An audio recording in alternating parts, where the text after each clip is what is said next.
What would you do if you found a dusty old box in your grandmother's attic filled with mysterious papers written in beautiful, flowing Korean characters?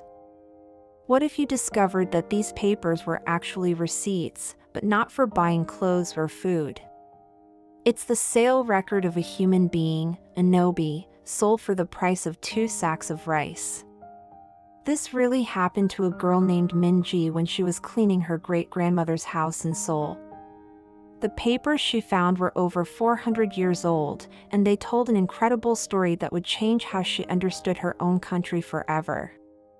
But wait, Minji thought as she carefully unfolded the ancient documents. I learned in school that slavery was something that happened in faraway places long ago. How could there be slavery papers from Korea?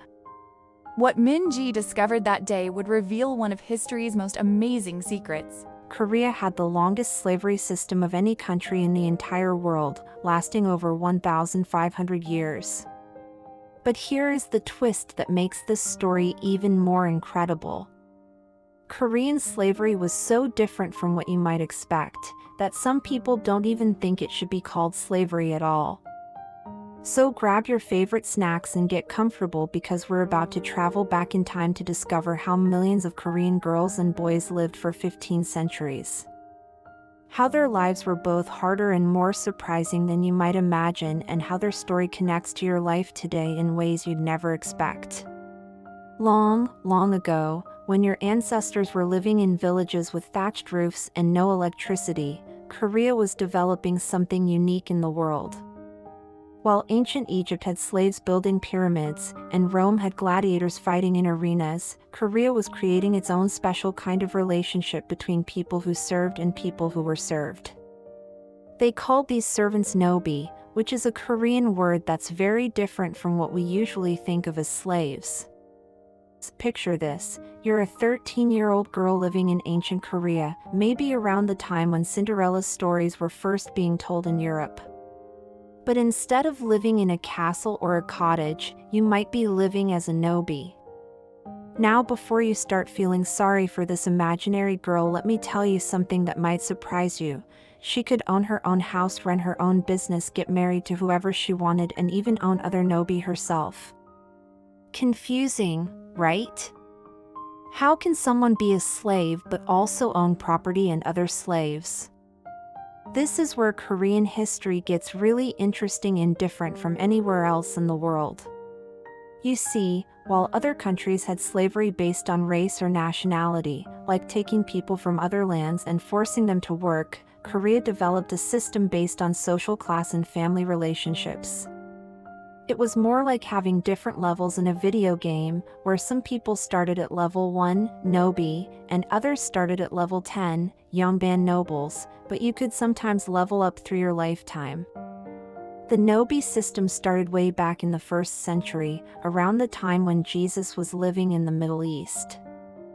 It began small, but by the time we get to the Goryeo dynasty, think medieval times when knights were living in European castles, something incredible happened. In some periods, between 30 to 60% of all Korean people were Nobi.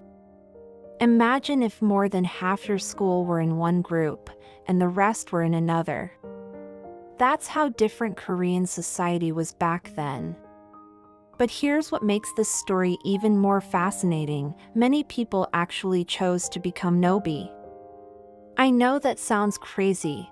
Who would choose to be a slave, right? But think about it this way. Imagine there was a terrible drought, and your family was starving. Now imagine a wealthy family offered to give you food, shelter, and protection for your whole life in exchange for working for them. In dangerous times, becoming a Nobi meant survival, safety, and actually having a better life than trying to make it on your own. But wait, if being a Nobi wasn't so bad, and some people even chose it, then why did this system last for 1,500 years? Why didn't people just change it earlier? And here's an even bigger question: what was daily life really like for a teenage girl living as a Nobi? Was she more like Cinderella before the fairy godmother, or was her life completely different from any story you've ever heard? Let us step into the shoes of that 13-year-old Nobi girl and see what her typical day might have looked like. Her name is Youngjia, and she lives during the Joseon dynasty, around the time when Shakespeare was writing plays in England. Youngjia wakes up in her own small house, yes, her own house, within the compound of the Yongband family she serves. She doesn't live in a dungeon or a dark basement like slaves in some other countries. Instead, her home might be quite similar to other commoners' houses, with wooden floors, paper windows, and a small courtyard where she grows her own vegetables. After eating breakfast, rice, soup, and pickled vegetables she grew herself, Youngjia walks to her work in the main house. But here's where it gets interesting. She doesn't work for free. The Yongband family pays her a monthly salary, just like your parents get paid for their jobs. She can save this money, spend it on pretty hairpins or fabric for new clothes, or even invest it in small business ventures. Youngjia's work might involve cooking, cleaning, or helping take care of the Yongband children, maybe teaching them games or helping with their studies. But unlike Cinderella's stepsisters, the Yongband family treats Youngjia with respect. Remember, Confucian philosophy taught that the relationship between masters and servants should be like the relationship between parents and children, built on care and mutual responsibility, not cruelty. In the afternoon, Youngjia might walk to the market to buy supplies for the household. She moves freely through the town, chatting with friends, bargaining with merchants, and maybe stopping by to check on a small shop she owns with her savings. That's right, Youngjia is an entrepreneur. Many Nobi ran successful businesses on the side, from making and selling food to crafting beautiful pottery or textiles. But the most amazing part of Youngjia's life might be this: she can read and write. While girls in many other countries weren't allowed education, Korea valued learning so much that even Nobi could become scholars. Youngjia might spend her evenings reading poetry, writing letters to friends, or studying classics of Korean literature. Now, here's something that would totally blow your mind: Youngjia might actually own another Nobi herself. It sounds impossible, but it happened all the time. As Youngjia saved money from her salary and her business, she might buy another person's work contract, essentially becoming a mini-employer herself. This created a complex social ladder where people could be both servants and masters at the same time. This is starting to sound more like a complex job system than slavery, isn't it? But if life as a Nobi could be pretty good, why didn't everyone just become Nobi? And here's the big mystery: if Nobi had jobs, money, businesses, and even employees of their own, what made them different from free people? What was the catch that kept them in this system for so many centuries? The catch was something called hereditary status, which is like being born into a role you can't easily change. Even if Youngjia became wealthy and successful, her children would automatically become Nobi too, bound to serve the same Yongband family. It was like being born into a permanent club membership that you couldn't resign from, even if the club had pretty good benefits. This hereditary aspect is what made the Korean system last so incredibly long. In other countries, slavery often ended when people from different races or cultures mixed together, or when economic systems changed. But in Korea, Nobi and Yongband were all Korean, they looked the same, spoke the same language, and shared the same culture. The only difference was which family you were born into. But Korean society wasn't completely rigid. There were actually several ways a Nobi could become free, and this is where some amazing stories emerge. Some Nobi earned freedom through military service, protecting the country during invasions. Others impressed government officials with their intelligence and skills, earning official positions that came with freedom. And some, like a Nobi named Yuman during the Goryeo period, became so powerful that they essentially ruled the entire country. Can you imagine?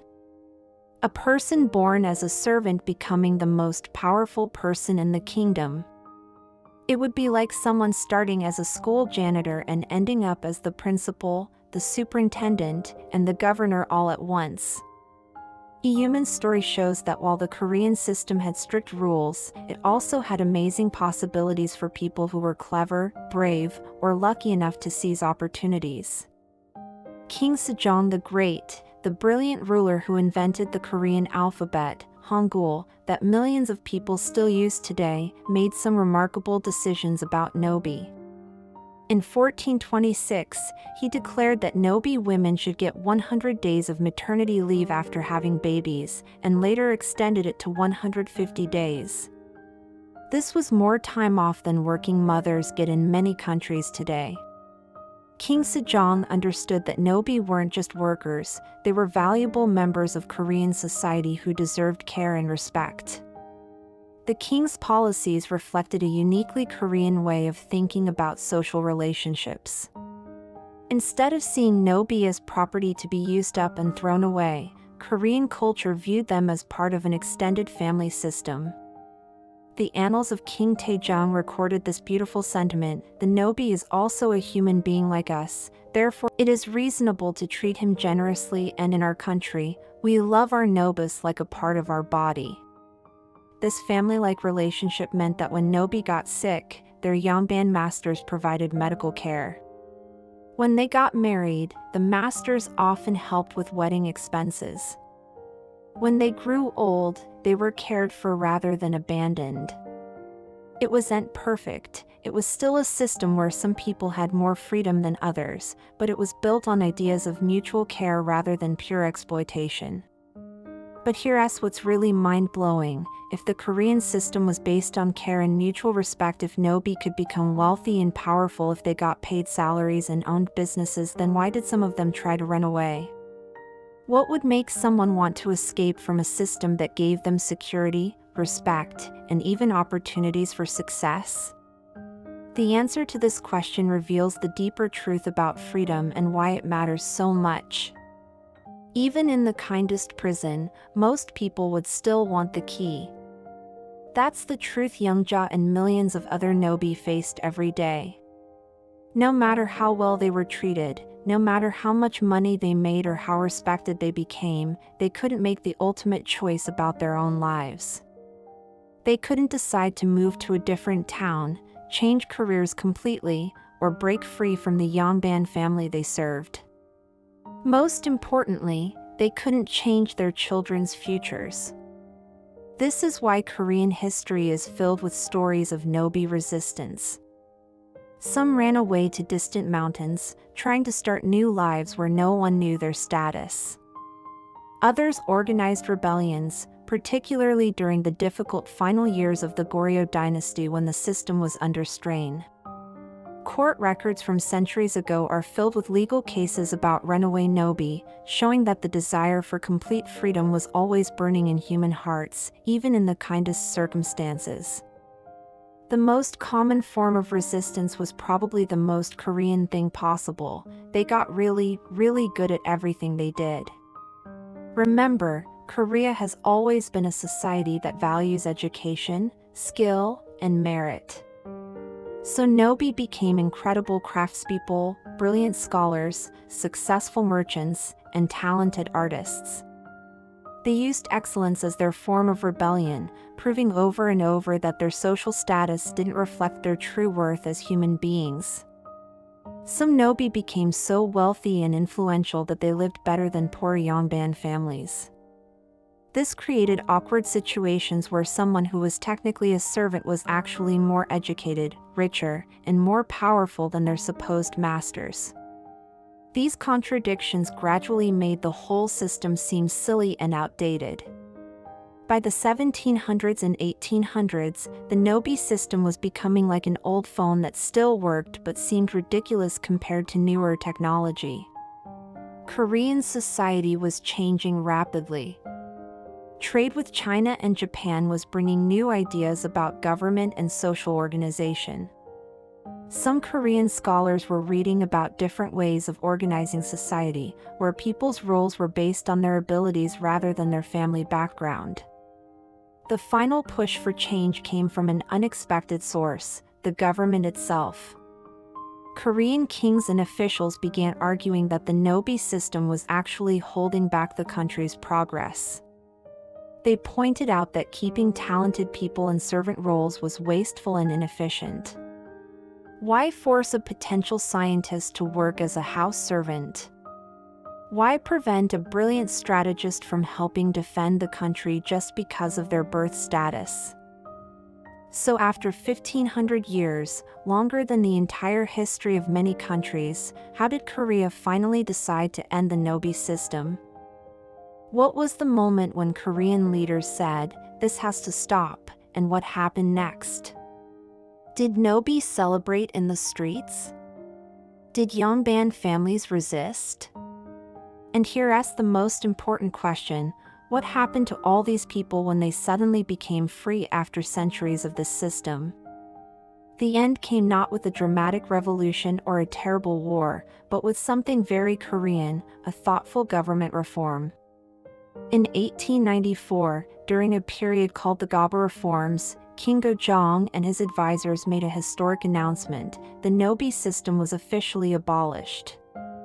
Just like that, after 15 centuries, millions of Korean people woke up free. But freedom after 1,500 years of the Nobi system wasn't as simple as it might sound. Imagine if someone told you that starting tomorrow, all the rules at your school would be completely different: no more grades, no more class schedules, no more assigned seats. It might sound exciting, but it would also be pretty confusing and scary, right? Many former Nobi didn't know what to do with their newfound freedom. The Yongband families who had provided them with housing, food, and work for generations were now just regular employers. Some Nobi chose to stay with their former masters as paid employees because it felt safe and familiar. Others moved to growing cities like Seoul and Busan to start completely new lives. The timing of Korean abolition was important because it happened just as the modern world was arriving in Korea. Trains, telegraphs, and new technologies were changing how people lived and worked. Former Nobi found opportunities in new industries, from working on railroads to starting modern businesses. Some became teachers, spreading literacy to children who had never had educational opportunities before. But the end of the Nobi system also marked the beginning of a difficult new chapter in Korean history. Just 16 years later, in 1910, Japan took control of Korea and imposed its own harsh system of domination. The hierarchical thinking that had sustained the Nobi system was twisted and used by Japanese colonial rulers to control Korean people. The same cultural traits that had once made Nobi-Yongband relationships work, respect for authority, group harmony, educational achievement, were exploited by foreign occupiers. However, the experience of the Nobi system had also prepared Koreans for resistance and survival. The skills Nobi had developed over centuries, working within hierarchical systems while maintaining dignity, using education and excellence as forms of empowerment, creating strong community networks, all became crucial during the dark years of colonial rule and the Korean War that followed. When South Korea finally achieved democracy and began its incredible economic development in the latter half of the 20th century, many of these same cultural strengths helped drive the transformation. The Korean emphasis on education, hard work, and collective success, values that had been refined over centuries through the Nobi system, became engines of progress rather than tools of oppression. But here's the ultimate question that connects this ancient history to your life today. What traces of the Nobi system can still be found in modern South Korea? When Korean students work incredibly hard in school, when Korean companies emphasize teamwork and loyalty, when Korean families prioritize their children's education above almost everything else, are these just modern values? Or are they echoes of lessons learned during 1,500 years of the Nobi system? If you visit South Korea today, you might notice some interesting things that connect back to the Nobi era. Korean society still values hierarchy and respect for elders, but now these traditions serve democracy rather than aristocracy.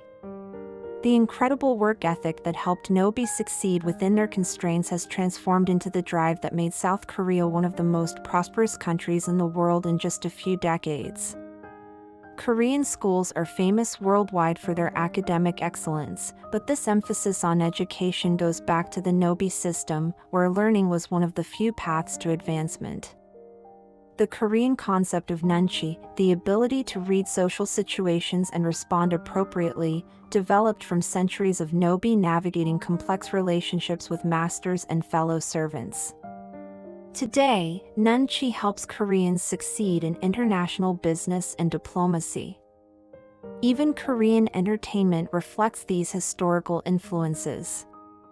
K-pop groups and K-drama productions emphasize teamwork, mutual support, and collective success, values that were essential for Nobi communities. The Korean wave, Hallyu, that has captivated millions of fans worldwide showcases a culture that learned to turn constraint into creativity, limitation into innovation. The Nobi system also left Koreans with a deep understanding of social responsibility. Just as Yongband families once felt obligated to care for their Nobi, modern South Korea has developed strong social safety nets and educational support systems. The country's rapid response to challenges like economic crises or the COVID-19 pandemic reflects organizational skills and community solidarity that were honed over centuries. But perhaps most importantly, the end of the Nobi system taught Koreans that social change is possible. A system that had lasted for 15 centuries, longer than many civilizations, could still be transformed when people decided it was time for change. This knowledge of their own power to reshape society has helped Koreans build democracy, resist authoritarianism, and continue pushing for progress. Today, Korean young people are among the most connected, creative, and globally minded in the world. They create content that entertains millions, develop technologies that change how we communicate, and build businesses that span continents. The girl who might have been born in Nobi 200 years ago could now become a K-pop star, a scientist, a president, or anything else she dreams of becoming. This transformation, from the world's longest slavery system to one of the world's most dynamic democracies, represents one of the most remarkable changes in human history. It shows that no matter how entrenched a system might seem, no matter how many centuries it has lasted, human beings can always choose to create something better. As the sun sets over Seoul's glittering skyline, filled with lights from the homes of 25 million free people, it's hard to imagine that this same land once held millions in bondage for over a millennium. The ancient papers that Min-ji found in her great-grandmother's house are now carefully preserved in a museum, where they remind visitors of a world that once existed but exists no longer. The story of Korean Nobi teaches us that freedom isn't just the absence of chains. It's the presence of choice, opportunity, and dignity. Youngja, our imaginary Nobi girl from centuries ago, couldn't choose her path in life. But her great-great-great-granddaughters today can choose to be anything they want to be. They can travel anywhere in the world, marry anyone they love, pursue any career that interests them, and raise their children to dream even bigger dreams. You are part of the first generation in Korean history, and one of the first generations in world history, to grow up in a society where your birth family doesn't determine your life possibilities. The Nobi system that once seemed as permanent as mountains and rivers is now just a memory replaced by schools where every child can learn, elections where every adult can vote, and opportunities that are limited only by imagination and effort. The receipt for buying a human being that Min-ji found in that dusty attic box represents a world we have chosen to leave behind forever.